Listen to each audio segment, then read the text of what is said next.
Mas o que é que tem no marco dos R$ 100.000 que depois torna a nossa caminhada mais fácil? Basicamente, a resposta é bem simples e a resposta se baseia nos juros compostos. Sem mais delongas, para a gente entender mais sobre isso na prática, a gente vai entrar na nossa planilha. A gente vai precisar preencher com duas coisas e você vai entender aonde eu quero chegar. A primeira coisa que a gente precisa preencher é a nossa rentabilidade anual. E isso aí, como a gente pode saber, vai variar de investidor para investidor. Dependendo de como a gente monta a nossa carteira, a rentabilidade dos nossos investimentos vai ser diferente. Mas eu não vou usar uma rentabilidade muito alta, tá? Eu vou utilizar uma rentabilidade mediana de 10% ao ano. O aporte mensal, não vou colocar um aporte altíssimo e nem um aporte muito baixo. Vou colocar ali no meio do caminho, mas você vai perceber que o aporte não vai ser tão relevante para onde a gente quer chegar aqui nesse vídeo. Vou colocar um aporte de R$ 500 por mês. A primeira coisa que eu gostaria de frisar sobre os aportes mensais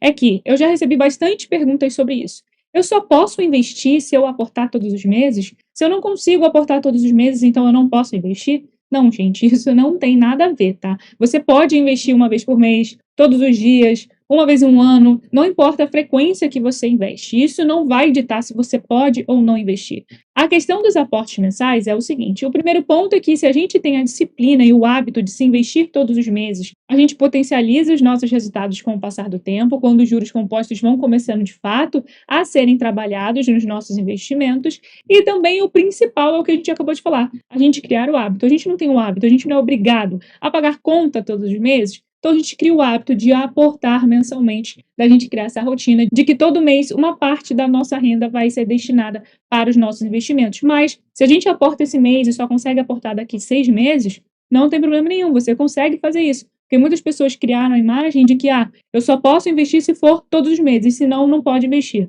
Não, não tem nada disso. Dito isso, a gente já pode voltar para a nossa planilha para a gente entender melhor a questão dos R$ 100.000. Se uma pessoa passou o primeiro ano investindo R$ 500 por mês, no final desse ano, R$ 6.000 saiu do bolso dela, ela teve a rentabilidade, o dinheiro se transformou em 6.270, ou seja, ela investiu 6.000 e teve em juros R$ 270. Beleza? Até aí, ok. O que isso significa? Significa que dos 6.270 que ela terminou o primeiro ano, 95% desse resultado veio dos investimentos dela? Não.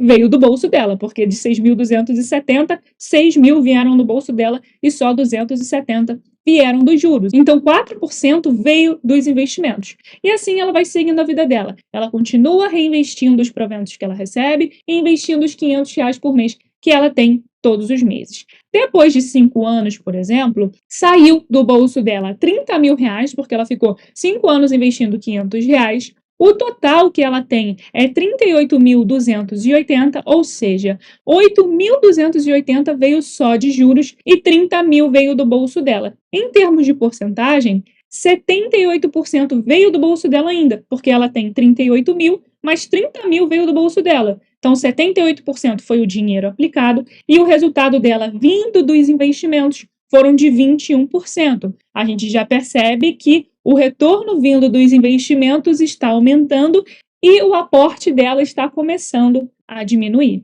Se ela ficasse nesse ritmo, investindo R$ 500 por mês, com uma rentabilidade média ao ano de 10%, ela levaria em torno de 10 anos para atingir os R$ 100.000, né? 10 anos ela já teria 99.931, então vamos colocar aqui que em 10 anos ela atingiu os seus R$ 100.000. Bom, quanto tempo ela demoraria para chegar nos seus próximos R$ 100.000? Ou seja, ela tem 100.000, quanto tempo ela demoraria para chegar nos 200.000? Como a gente pode ver, se a gente descer um pouquinho, depois de 15 anos que ela começou a investir, ela chegou nos seus 200.000. Então, 10 anos para bater 100.000, 15 anos para bater 200. Então, ela fez na metade do tempo o que ela demorou para fazer. Ela demorou 10 anos para fazer 100.000 e depois demorou apenas 5 anos para fazer mais R$ 100.000. De 200.000 para 300.000, a gente pode ver que depois de 18 anos e meio, mais ou menos, desde que ela começou a investir, ela bateu os R$ 300.000. Ou seja, em mais ou menos 3 anos e meio, ela saiu de 200.000 para 300. Então, os primeiros 100.000, ela demorou 10 anos. os segundos 100 mil, ela demorou 5 anos, e o terceiro, os 100 mil, ela demorou, em média, 3 anos e meio. Então, basicamente, a gente consegue perceber o poder dos juros compostos. Então, é por isso que muitas pessoas falam que 100 mil é um marco importante. Primeiro que 100 mil é um marco psicológico, qualquer pessoa, acredito eu, tem essa vontade de quando a gente começa a juntar dinheiro, ou quando a gente começa a investir, de chegar nos 100 mil reais, mas depois desse valor, o retorno que a gente tem vindo dos nossos próprios investimentos começam a ser cada vez maiores, enquanto os nossos aportes começam a ser cada vez menos relevantes. Como a gente pode ver, depois que ela chega ali na marca ali, ó, mais ou menos dos 100 mil reais,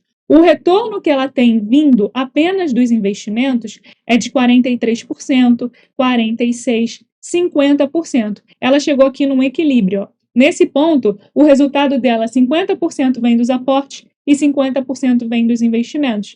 Com o passar dos anos, depois de 20 anos, por exemplo, olha a diferença. O aporte dela quase não faz mais diferença comparado ao retorno dos investimentos. O retorno vindo dos investimentos é de 66% e o retorno vindo do dinheiro que ela aplicou foi de apenas 33%. Isso nada mais, nada menos é do que os juros compostos agindo. E isso a gente consegue ver de forma mais visual nesse gráfico aqui. Como a gente pode ver, a gente tem o principal, que é como se a gente tivesse feito aquele primeiro aporte. Depois a gente vai para os aportes mensais. Em verde, basicamente, são os retornos que a gente tem vindo apenas dos nossos investimentos. O que a gente consegue perceber? Que nos primeiros anos dos nossos investimentos, os nossos resultados vindos apenas com os juros dos investimentos ainda não é tão relevante.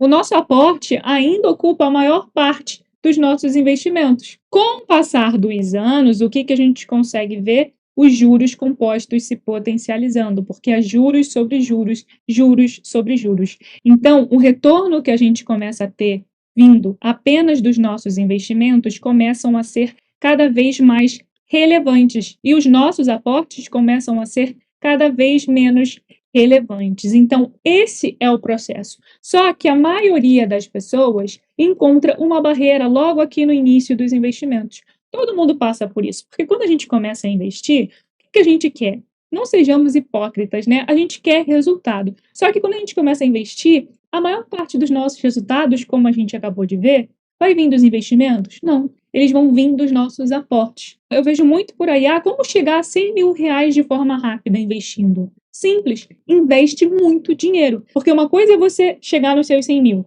outra coisa é você chegar nos seus 100 mil rápido. Quando a gente inclui a palavra rápido, a gente quer fazer em pouco tempo. E como a gente viu, não tem como a gente fazer 100 mil em pouco tempo investindo pouco, porque os juros compostos ainda não começaram a trabalhar.